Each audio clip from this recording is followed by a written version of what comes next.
My name is Elizabeth Yang, and I am a divorce attorney in sunny Southern California. In February 2020, when the COVID 19 quarantine was lifted in China, more than 300 couples rushed to the courthouse to get divorced. The divorce rate spiked so high that in some cities, staff members didn't even have time to drink water because the lines of couples waiting to file for divorce was so long. Government offices had a tremendous amount of backlog due to the record high numbers of divorce filings continuing into March and April of 2020, and couples are even having to make reservations an entire month in advance before they can get a divorce. When the COVID 19 virus hit China in late January, it was just on the eve of the Chinese New Year festivities, so couples in many cities had to endure an additional 2 months with each other, trapped under the same roof, sometimes with extended family. This was too much for many couples. The more time they spent together, the more they hated each other. Now, fast forward 2 months, and the US is seeing the same trends as China. Divorce attorneys have seen an uptick in inquiries ever since the quarantine was put into place. Living in confined quarters has put a strain on marriages. Couples are realizing that they either really get along with each other or they can't stand each other.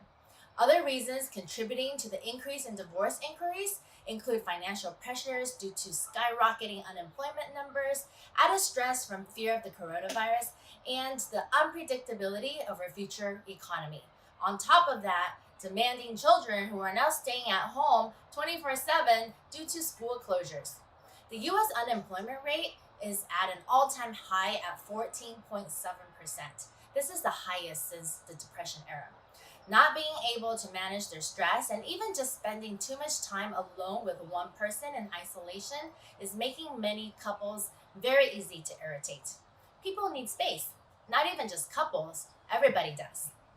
At our law firm alone, we're getting on average a dozen calls every day from new clients inquiring about the divorce process. The US courts are closed right now for regular court hearings and only open for emergency hearings like domestic violence cases, which are also on the rise. Couples can still file their divorce petitions electronically, but they won't be able to see a judge until the courts reopen next month in June or even later. For couples that have filed or are planning on filing after the courts reopen, can you imagine how it's like to live under the same roof as them right now? Just imagine two people who don't get along having to share the same kitchen, share the same TV, try to agree on what Netflix show to watch. It's a nightmare, as you can imagine.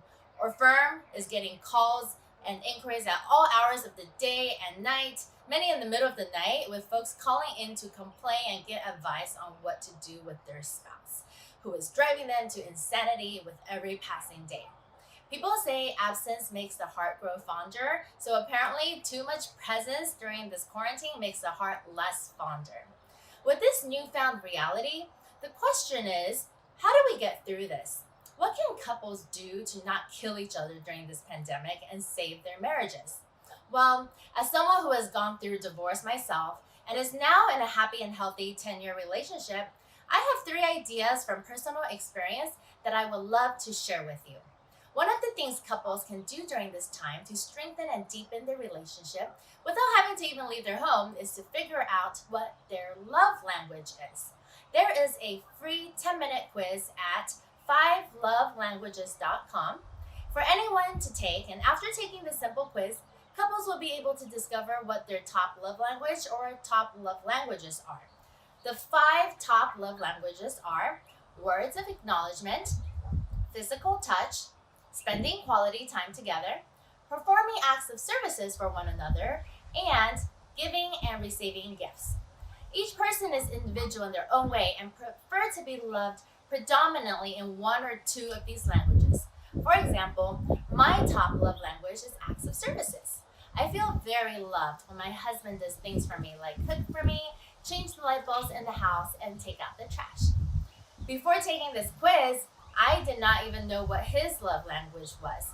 And I found out afterwards that his top love language is words of acknowledgement. I used to be very bad at verbally acknowledging him. I would do things for him in an effort to demonstrate my love because acts of services was my love language.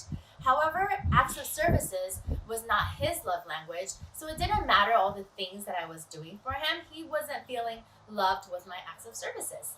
After learning that my husband's love language is words of acknowledgement, I now have a habit of taking just 1 minute every night before we go to sleep to acknowledge him for 3 things that he did that day. It could be anything as simple as, honey, I acknowledge you for taking out the trash. Thank you for cooking for me. Or even just, honey, I acknowledge you for taking a shower today.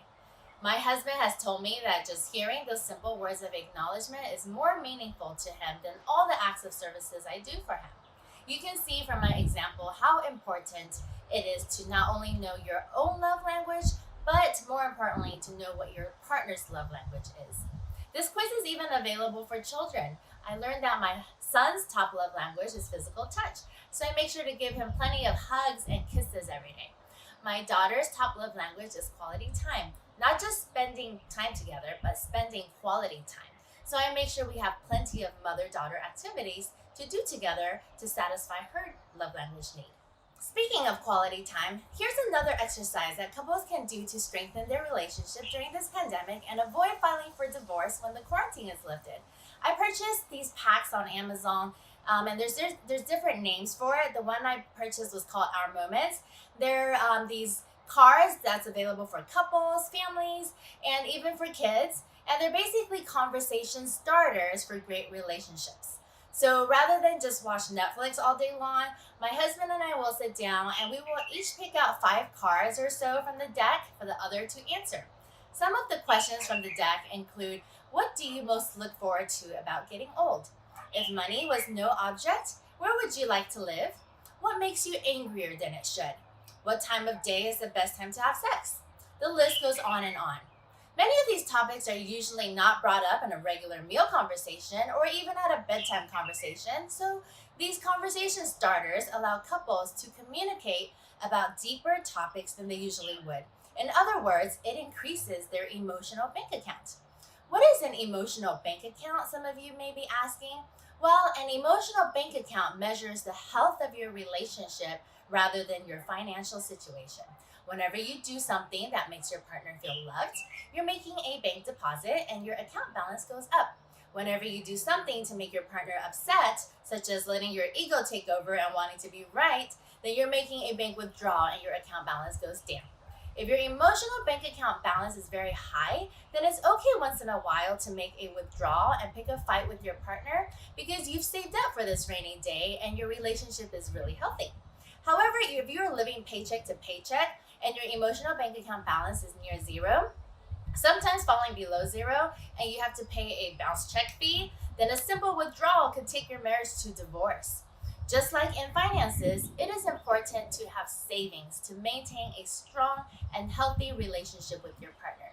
Showing your love with the 5 love languages, using decks like Our Moments, and just having a very strong emotional bank account are all these ways to sustain your relationship and enjoy each other during the pandemic. So now that you know how to survive a pandemic and grow your relationship even stronger during this challenging time, go out and actually do it. Take action. Don't be one of the statistics that's added to this increasing divorce rate after the pandemic is over. And you know the divorce rate is only going to keep going up.